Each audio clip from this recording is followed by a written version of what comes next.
Afternoon, guys. Dave Canterbury at the Pathfinder School.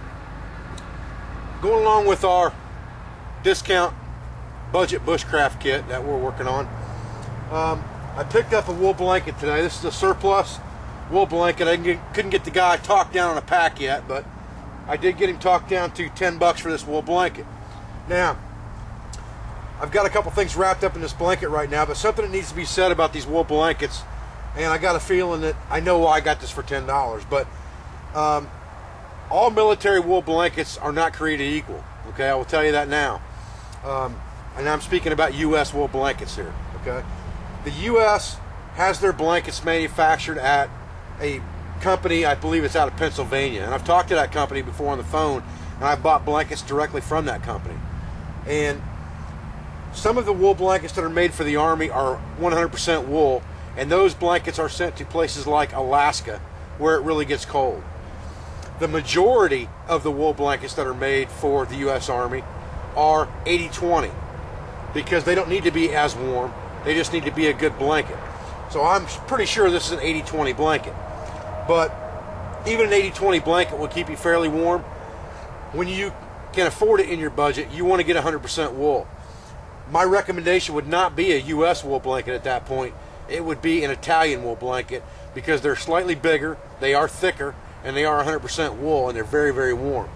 But for the sake of this kit and demonstration, we're going to talk about this U.S. wool blanket that we have. And I've got a couple things wrapped in here that I want to go over with you guys. I've got a belt knife wrapped in here. It's not part of our discount kit, but I want to show you something with that in a minute. But what I've got here with this blanket is I've got just a piece of spare bank line cordage here that's probably 3 or 4 foot long. I have a piece of paracord here that's just about half wore out, and it's only about 1.5 feet long. And then I've got a piece of rope that is about 10 feet long. And with this and this wool blanket, I can do an awful lot of things. And we're going to talk about how to make this wool blanket comfortable outerwear that's very convenient to use, as well as being good as a blanket without destroying the quality of the blanket.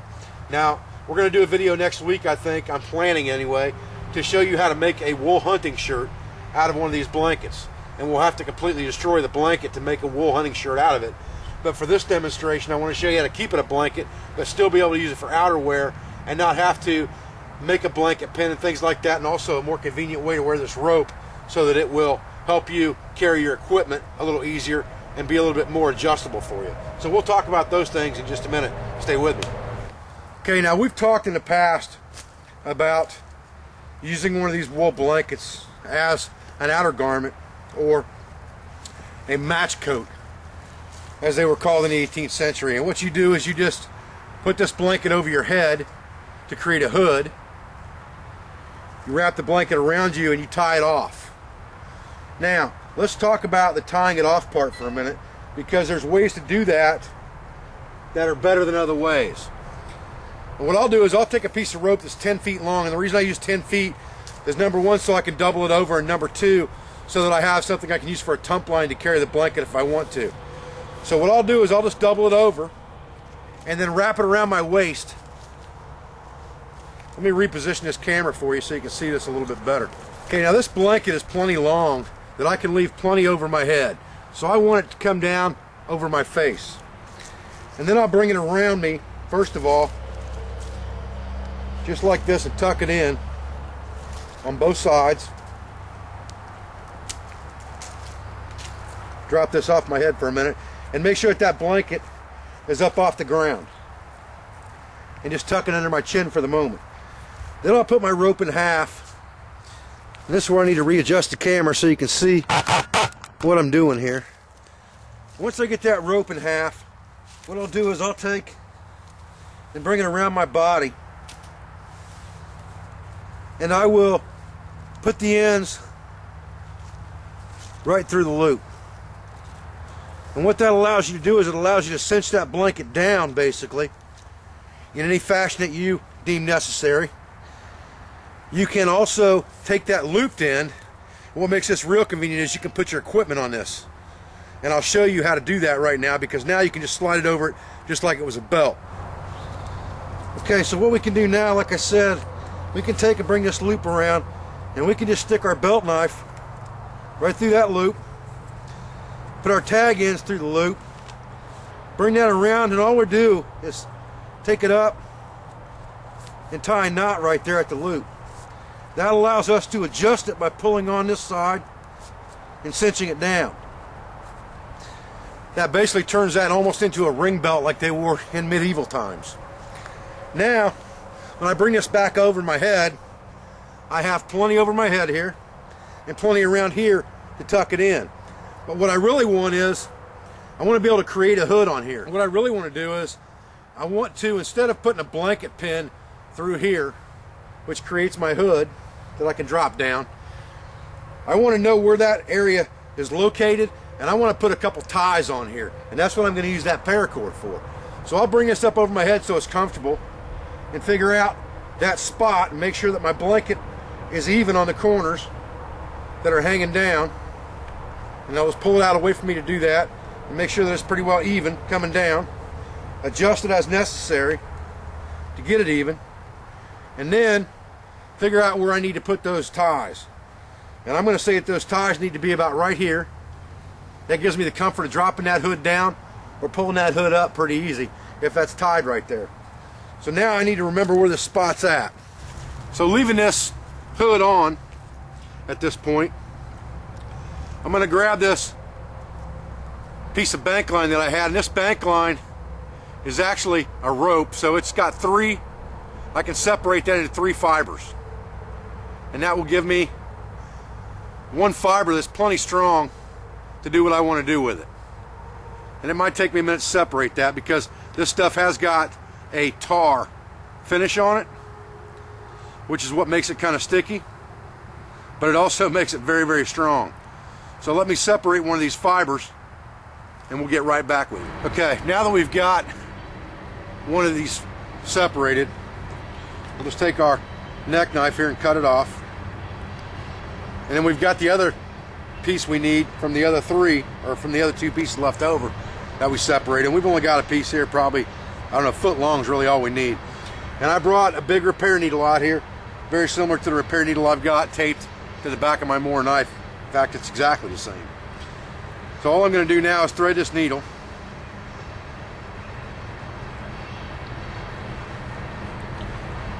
And I'm going to divide this piece in half, and I'm going to tie a knot in the end of this, as I don't need a whole lot for what I'm going to do here.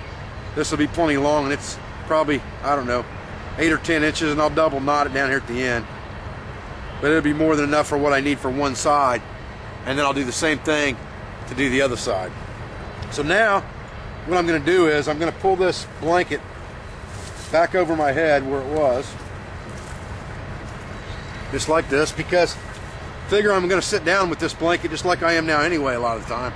I want to make sure that I'm comfortable and I know what I need when I'm sitting in front of the campfire or whatever, just like this. So I need it about right here. I'll go ahead and just stick my needle in there for the moment. And then I'm going to take this piece of paracord and I'm just going to divide it in half. I've got a knot on one end of it. I'm not even going to worry about that. I'm just going to divide what I do have in half here. And I'm going to cut it off. And then I'm going to cut that knot off of it. And then I'm just going to cut what I do have here in half. I can burn it later. And that leaves me 2 pieces that are probably a foot long.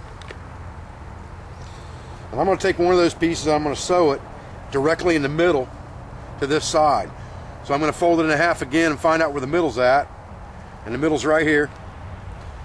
And I'm actually going to sew it from the outside.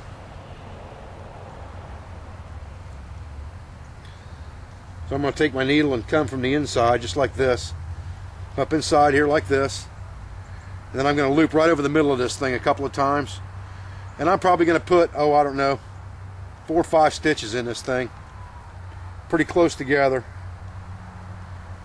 to tack it on there really good and sturdy. Now you can see I've pulled that on there and I'm in the middle. And what I'll do with that is I'll go through that exercise or that same thing 4 or 5 times just to get, and I'll stay close as I can I'm going to zoom this camera in for you guys here. Try to get this stitch in. And I'm staying as close as I can on my stitches. I'm keeping them pretty close together on that cordage. Now I'm going to zoom this camera in a little bit so you can see what I'm doing here. Okay, so I've got this cordage on here now. And all I'm doing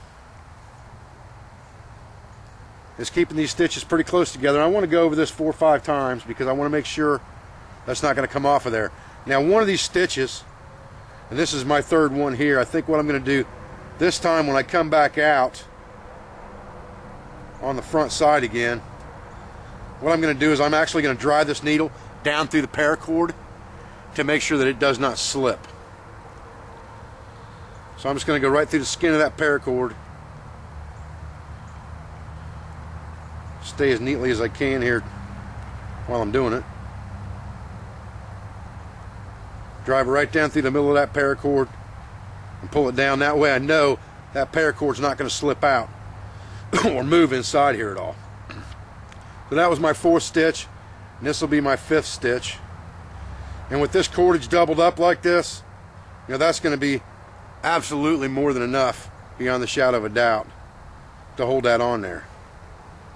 So I'm coming up through here one more time, and remember I've got my tags already on the back side where I tied that knot, and that's what I'm going to use to knot this off with. So when I come up on this back side right here, I'll cut that off, and that's where I'm going to knot this at, and I'll show you that in just a second. So I've got 5 stitches across this paracord, 2 pieces of paracord hanging off this side. I'm going to do the same thing on the other side, and then I'll get back to you. Now I've probably got enough left on here in all actuality just to go ahead and do the other side of this and finish this off. So again, I just want to make sure that I've got this even when I do this. And I want to do that, I'm going to even these corners up on the bottom of my blanket. And that will tell me that I'm even on both sides, and then I'll just stick my needle again right through my blanket where I want that to go. And then at that point I can take the whole thing off if I need to and lay it right here in front of me to work on it. And I'll just use my other piece exactly the same way. I've already knotted this end of the thing off. I'll just come back through the other side like we talked about on the last one. I'll give it 5 stitches, and one of them will go through the middle of the paracord to hold it in place. And then we'll have something that we can use all the time and still use for a blanket, and not have to worry about carrying a blanket pin around or finding stones and things like that to tie it off with, or sticks or anything like that. And we'll have these ties will always be on there, and we won't have to worry about it. This will make it very convenient. And it takes no time to do this. I mean, there's 3 stitches through it already. This is the 4th one going up, and that's the one that's going to come down through the paracord. Okay, so now what we've done is we've created a set of ties here. So when we put this over our head, we can just hold these 2 loops in our hand, drop it back off, tie this together just like that, and now we can throw this off of our shoulders if we want to, just like this, to give us room to maneuver, or if we get overheated while we're walking, not a big deal. We can pull it back over our shoulders without the hood, and we've got our arms inside still, and we can wrap it around us if we're just hunkered down beside a tree, or if we get good and cold, or we're just sitting around the fire at night, we can pull the hood up and wrap our arms around it, and we've got a pretty good outer layer to keep us warm in a cold situation. Then when we're done with it, all we have to do is untie our rope off the bottom of it, take it off, and it's back to being a blanket again that we can use when we sleep that night. So that modification to this wool blanket costs very little. I mean, a piece of rope, you know, a little bit of spare cord. It doesn't have to be paracord. I just happen to have some paracord laying around. It could be anything that you have. It could even be the cotton rope that we purchased that you could use to sew that on there with. And then this little trick of doubling the belt up to put your equipment through it and make it easily adjustable will make it so that you have a very versatile piece of outerwear with you all the time, as well as a piece of rope you can use for a tump line. Now, one other advantage to a big heavy wool blanket like this is, you know, if if you were in a situation where you didn't have your pack and you were trying to travel real light, or you couldn't afford to buy the pack and the wool blanket, I would opt for the wool blanket, because you can always lay this out, roll all of your equipment up pretty much in this wool blanket just like a pack, and you can carry it that way, and we'll show you that in the next video. So this has been a small modification to a wool blanket to use it for outerwear, and this will be number 5 in our series of making the discount bushcraft kit. So I appreciate your views, I appreciate your support. Stay with me for more videos, because we will be back. Thank you.